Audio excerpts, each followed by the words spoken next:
exaggeration of the various engine sizes and the visceral thrill of racing with the sound and the fury of it all. I think after this time, I'll stop. And this is a expression of the fact that I always wanted to do a race movie. This is my chance to do a little 20-minute version of a race movie.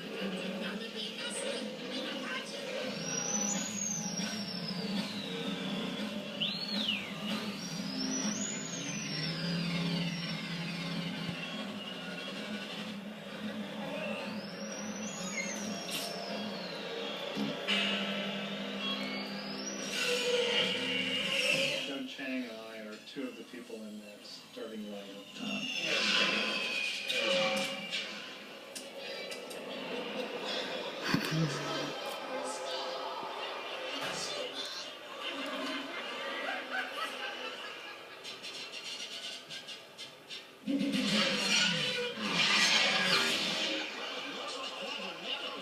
There's so little of this that's real, which is one of the unique things about it. You know, apart from Anakin sitting in this pod and his family and friends standing in the little observation tower. There isn't anything else in here that's actual. It's all digital. All the characters, all the environments, the stadium, Jar Jar, the pod.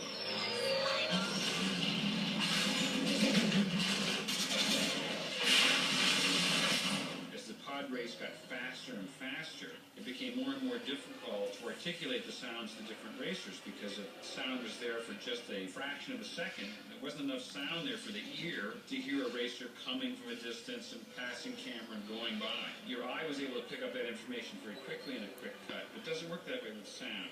And the more picture cuts there are, therefore the sound designer has to think up more ways of orchestrating the sound to work in tandem with the picture change. We're going through a canyon here, and the entire canyon kind of has to be built. You just be able to go through it. And by doing it digitally, we were able to go long distances. It's very difficult to do information. You have to build a program or all. We did use miniatures in a few places. Jag Crag, this big curved cave with the open top, there is a miniature. Parts of the canyon are miniature. The stadium's a miniature.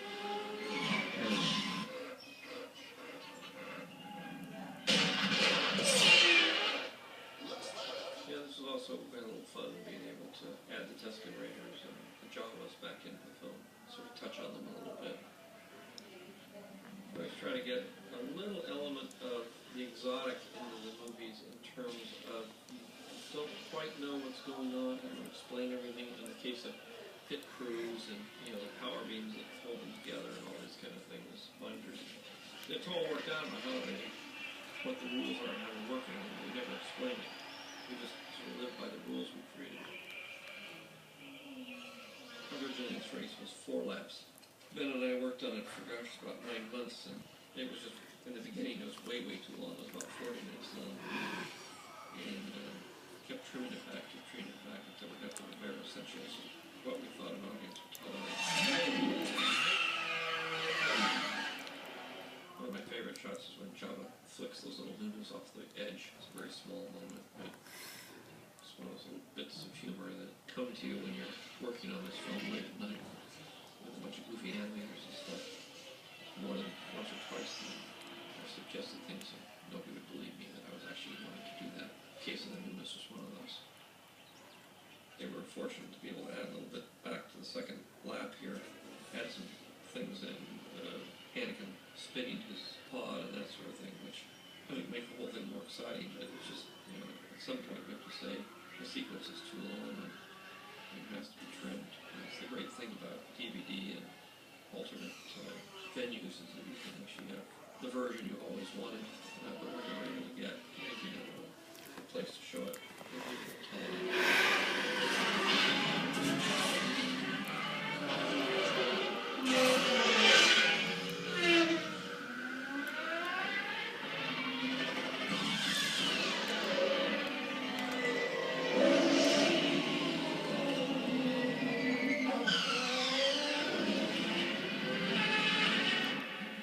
This revised lap 2, we added a little bit of the footage back that we'd taken out.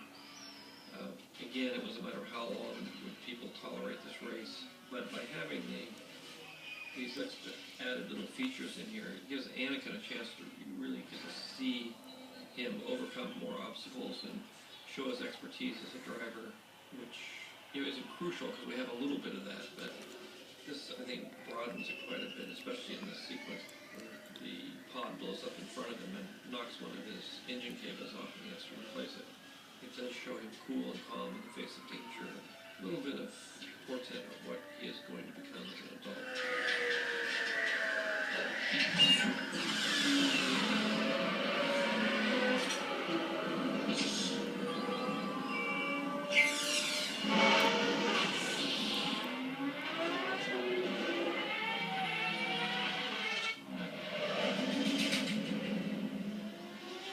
Originally, we were going to just do the big trails of dust just in the big flats area, this big straightaway before the stadium. But I really liked how they were looking, so we ended up putting these dust trails in pretty much everywhere. And I think it does add a lot to the feeling of speed. We wanted certain sounds associated with certain racers. We wanted the audience to be able to identify Anakin's racer as opposed to Sebulba's racer.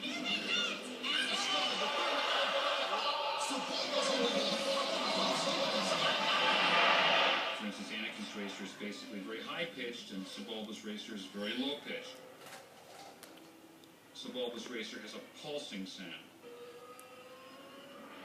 So everything was done to try to articulate and differentiate the different sounds from one another, so when you put it all together, it wouldn't just become a big blur of sound.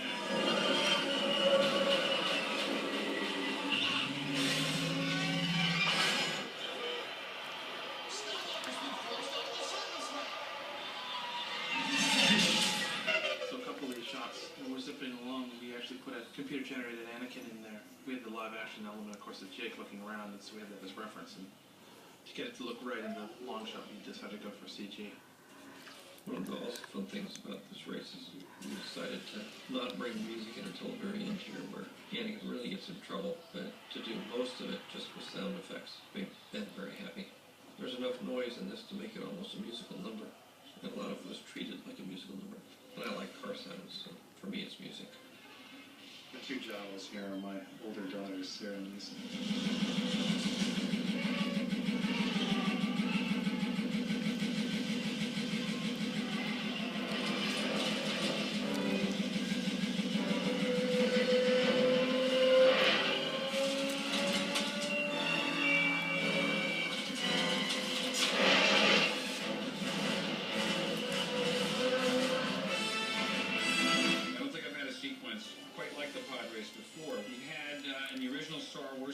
We had the dive and skim on the Death Star, which was a sound effects only sequence. It's the first time I ever faced that issue of trying to really build up a whole dramatic sequence with basically just sound effects. In Return of the Jedi, we had the speeder bike chase through the forest, which was a few minutes of just speeder bike sounds going through the forest.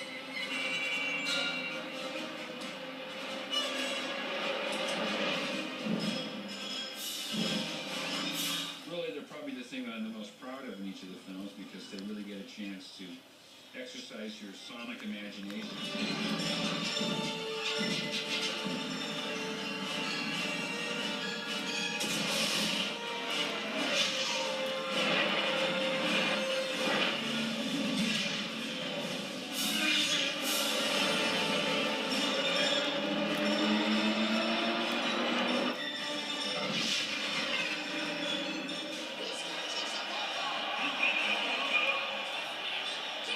There are a number of explosions and crashes that take place in this scene, and the deal with making these pods explode was a difficult problem.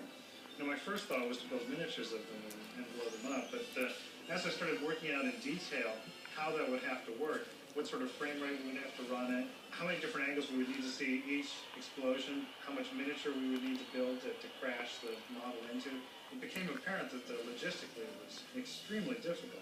So that left us, again, with, well, can we do this with computer graphics? And really blowing up these pods in a way that looked realistic is an enormous challenge. George didn't want pods that just blew up. He didn't want your standard movie explosion where some